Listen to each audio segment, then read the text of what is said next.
Hello friends.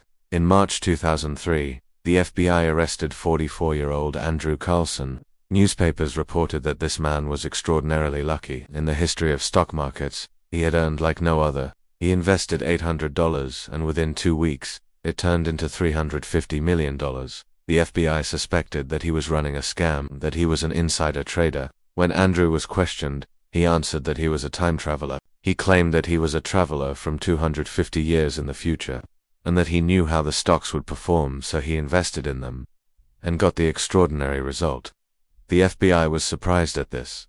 The FBI was convinced that he was lying, and they took it upon themselves to prove that he was lying.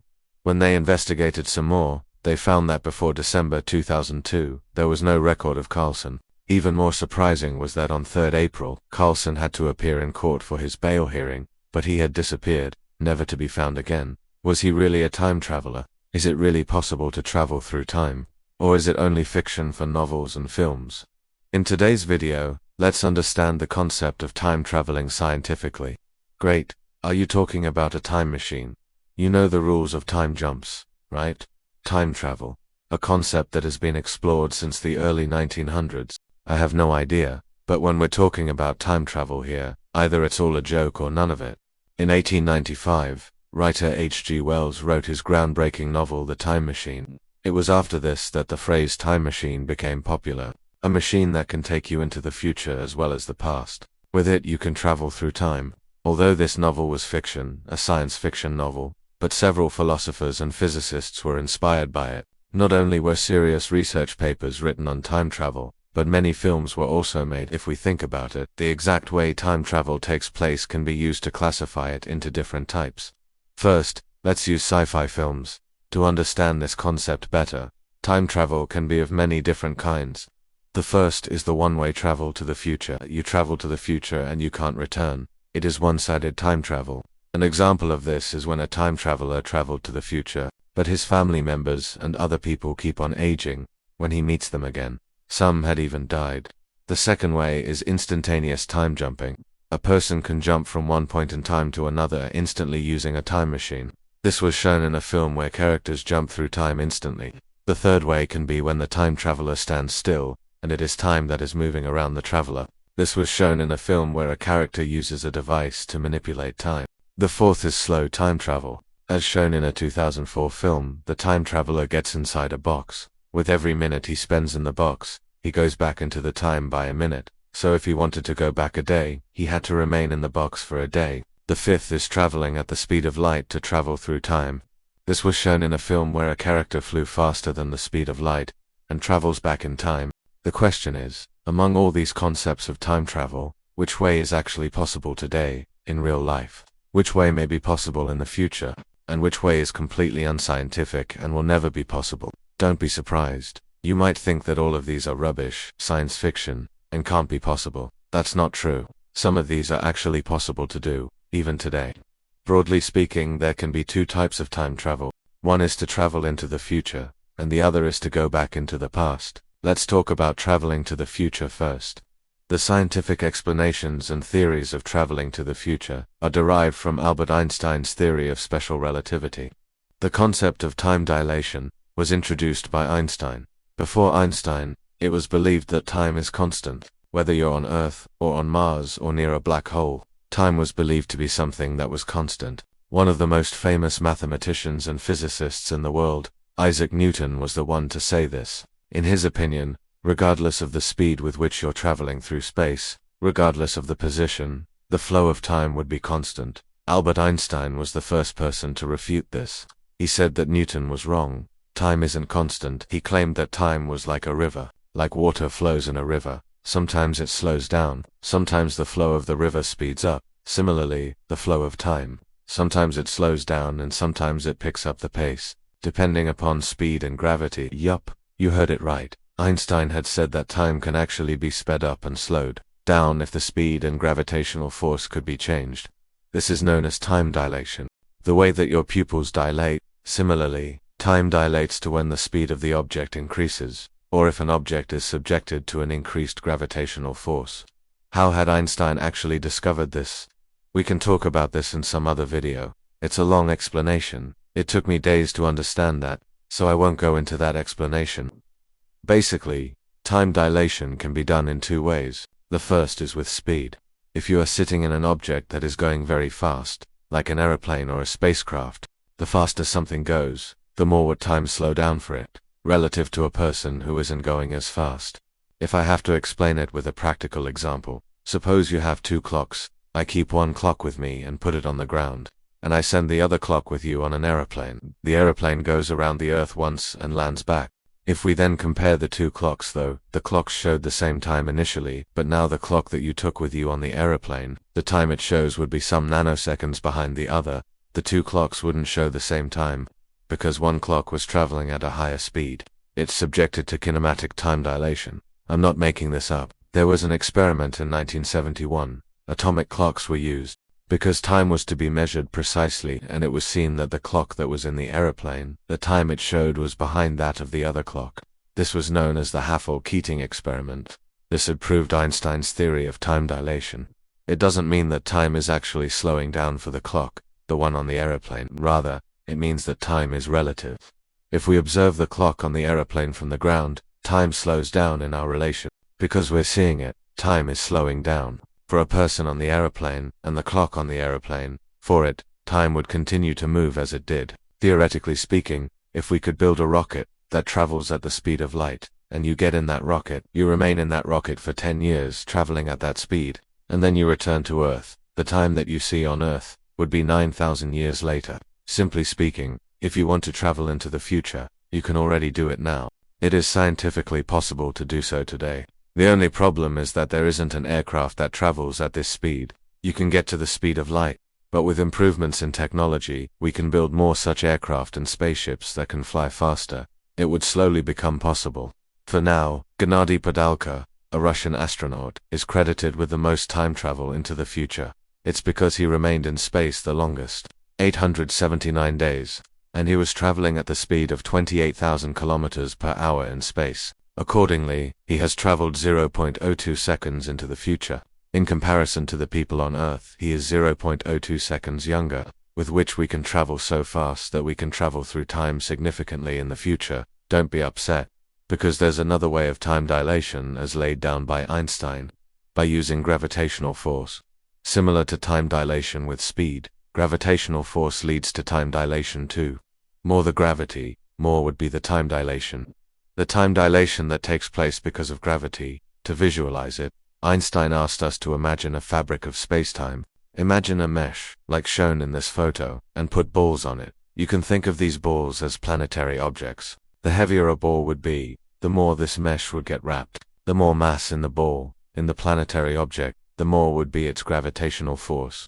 Earth's gravitational force is less than Jupiter's. Sun's gravitational force is more than Jupiter's. Similarly, in the fabric of spacetime, you get to see a curve, with the gravitational force of an object.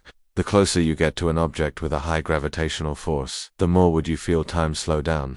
Time would slow down for you. In this mess, you can see, the steeper the drop is, the more time slows down for you. You can have an approximate estimate with this visualization.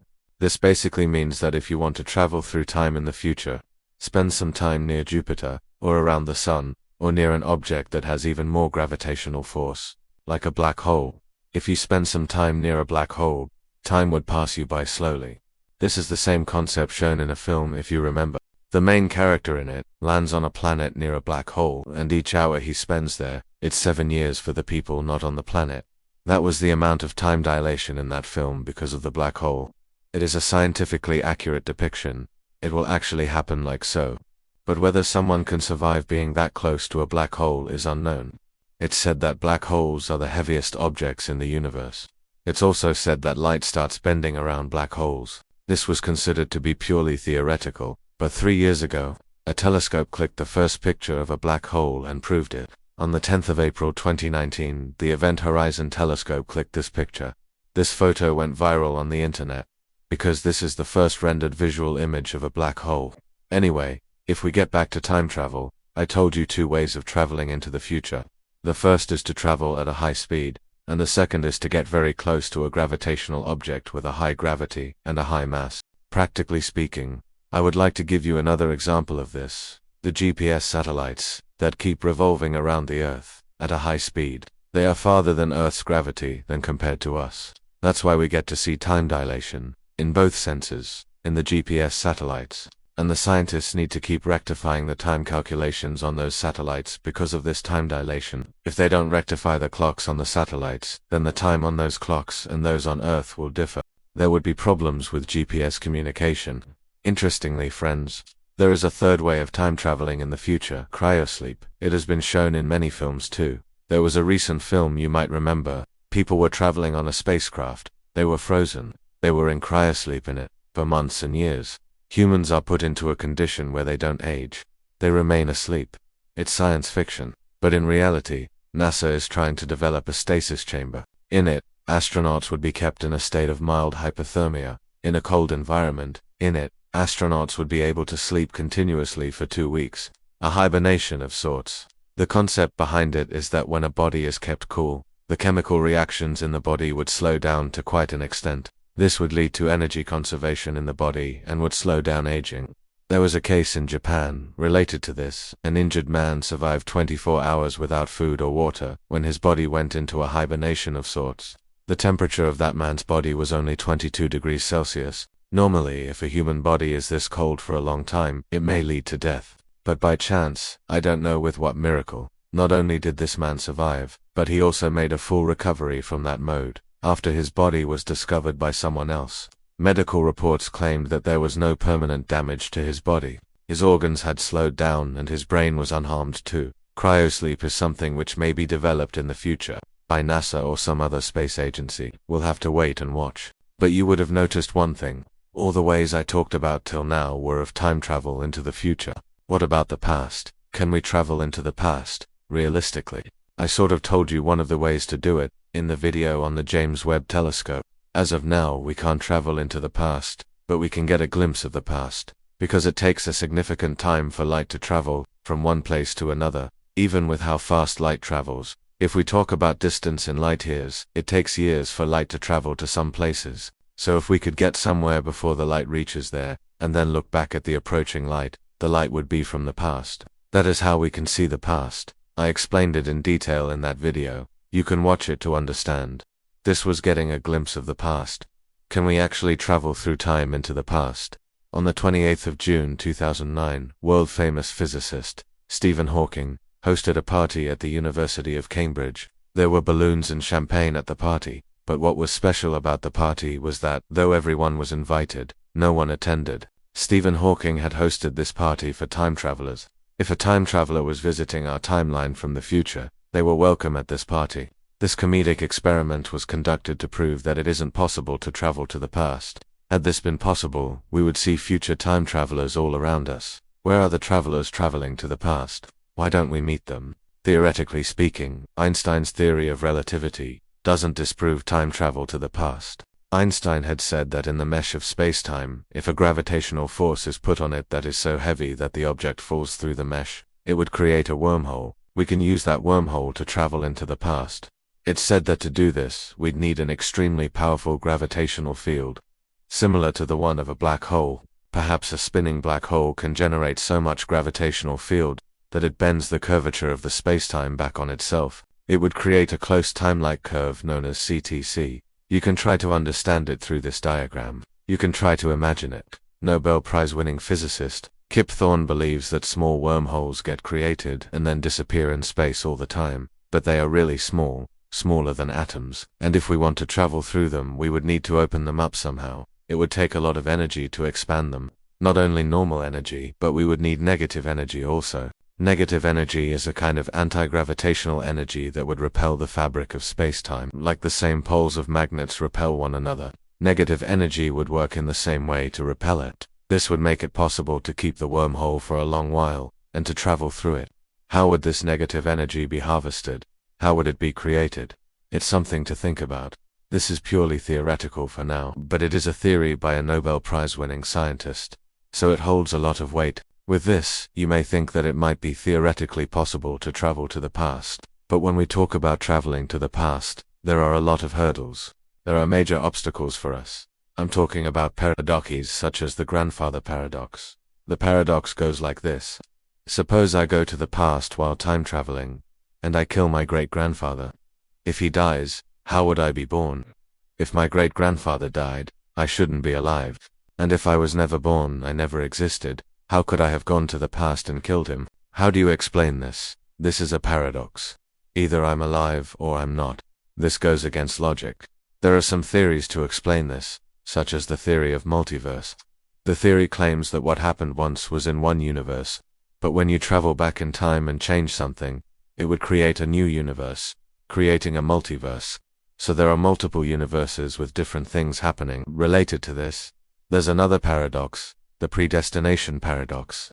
It claims that when I'd go into the past and do whatever, everything I do shapes my present timeline. This paradox claims that things are destined to turn out in a certain way. Things will play out as written in destiny. No matter how much you try to change the past, whatever you try to change, and the result of that change, would be your present. If you're confused, let me give an example. Suppose your friend meets with an accident, and he dies. I hope it doesn't, but imagine that it happens, and you have a time machine. You go into the past, and try to prevent that accident from happening. But what actually happens? By going into the past, you have done something that actually caused the accident, and then you find out that it was because you went into the past, and you tried to prevent that accident. That was the reason for the accident. This was the concept in many films. Overall, there would be many logical problems when traveling to the past. There would be paradoxes. Due to these, it may never be possible, but traveling to the future, it is possible, even today, and it will become more and more probable in the future. And to get a glimpse of the past is currently possible too. So in a sense, time travel already exists. But what about Andrew Carlssin's story? I didn't say much about it. The story that I told you at the beginning of the video, friends, was actually a story published in a satirical newspaper called the Weekly World News. Later it was printed by Yahoo News, and several other media organizations reported the story as if it were fact. But the truth remains, that story was a satire. It was fake news that was circulated in newspapers, and people believed that it was true. It was a fabricated story, basically. I hope you found this episode informative. I have made 2 other episodes in this series, one on the Malaysian Airlines flight, and the other on the mystery of the Bermuda Triangle. You can watch both episodes from this playlist. On which other topics would you like to watch more videos in the future? Let me know in the comments below.